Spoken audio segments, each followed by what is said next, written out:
Does it say record in here, George? Is it supposed to say record in the viewfinder? Yeah, REC at the top. Oh yeah, there it goes. Okay, give me another reading for 100. The thing about the Wilburys for me is if we'd have tried to plan that, or if anybody had tried to, you know, say, let's form this band and get these people in it would never happen. It's impossible. And the thing happened completely just by magic, just by circumstances. Maybe there was a full moon that night or something like that. And it was quite a magical little thing, really. I had dinner with Roy Orbison and Jeff, and I said to Jeff, look, tomorrow I'm just going to go in a studio and make up a tune, and do you want to come and help? He said, sure.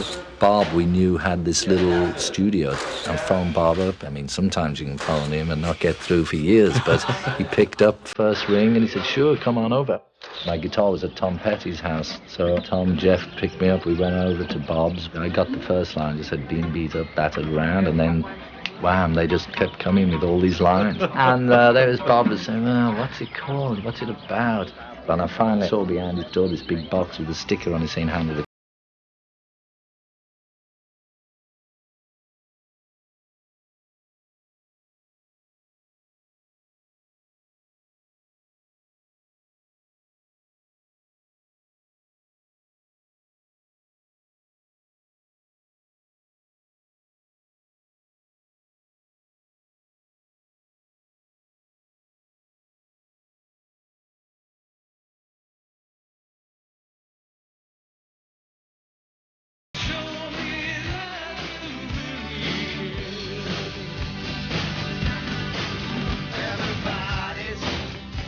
I liked the song and the way it had turned out with all these people on it so much. I just carried it around in my pocket for ages thinking, well, what can I do with this thing? And the only thing to do I could think of was do another 9, make an album. And I said, yeah, that sounds like a real good idea, because it had really been such magic doing the first track.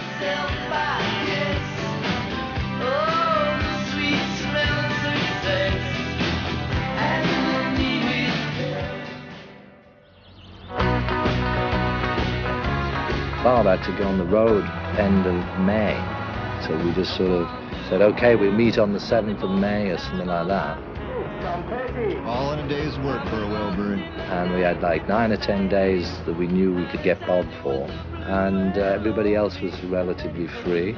So we just said, well, let's do it. We'll just write a tune a day and do it that way. It was very exciting. And every time we start thinking about it, it's just, wow, and Roy Orbison's in the band. All we planned was which weeks that we were all available to get together. But apart from that, there was no other plan. I mean, we set up a room where we were going to be, and then we walked in and we started writing the tune.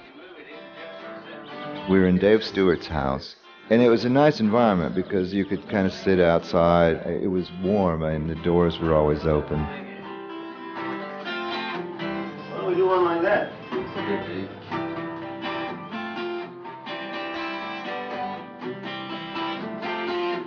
We had a little tiny studio, but it wasn't a studio, it was more like just a control room with a vocal booth, so we didn't have any space to play the guitars, so we set up in his kitchen.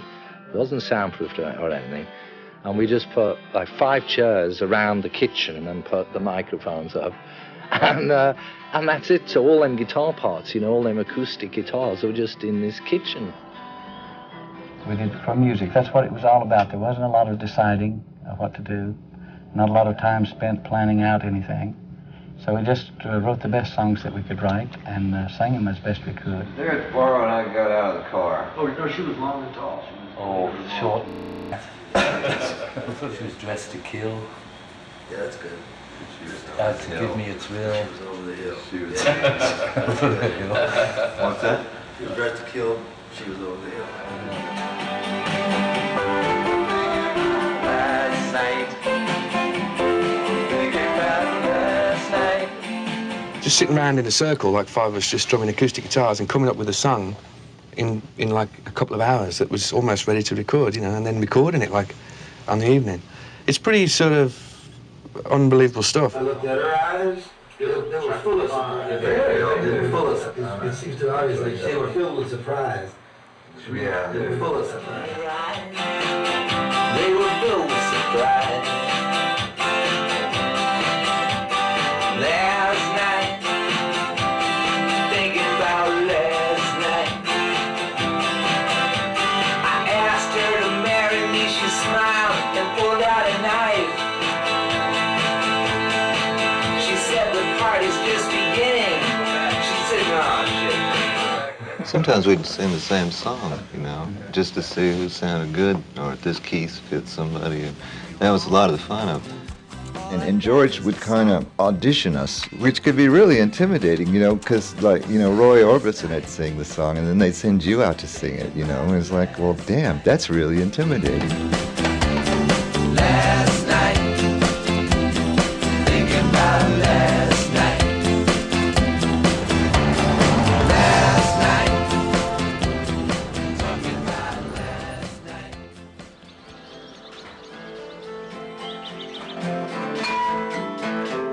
Tweet and the Monkey Man was like really Tom Petty and Bob. Well, Jeff and I were there too, but we were just sitting around in the kitchen, and he, for some reason, was talking about all this stuff which didn't make much sense to me. You know, it was that Americana kind of stuff. And we got a tape cassette and put it on, and then transcribed everything they were saying. It was just fantastic watching him do it, because he had like one take warming himself up.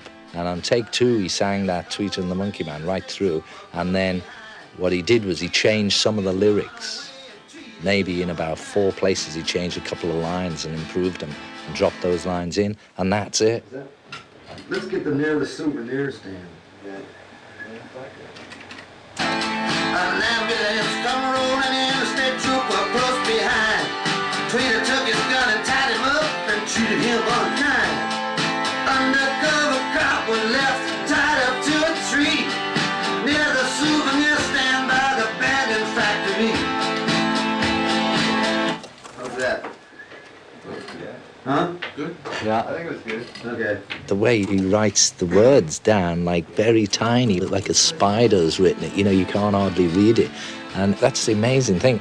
It's just unbelievable seeing how he did it. There was there by Broadway prison where the fates were being cast. The undercover cop according I mean, that for me was just amazing watching it, because I had very little to do with writing that tune at all, except Jeff and I remembered a bit he did that he'd forgotten, which became that chorus. and the walls came down all the way.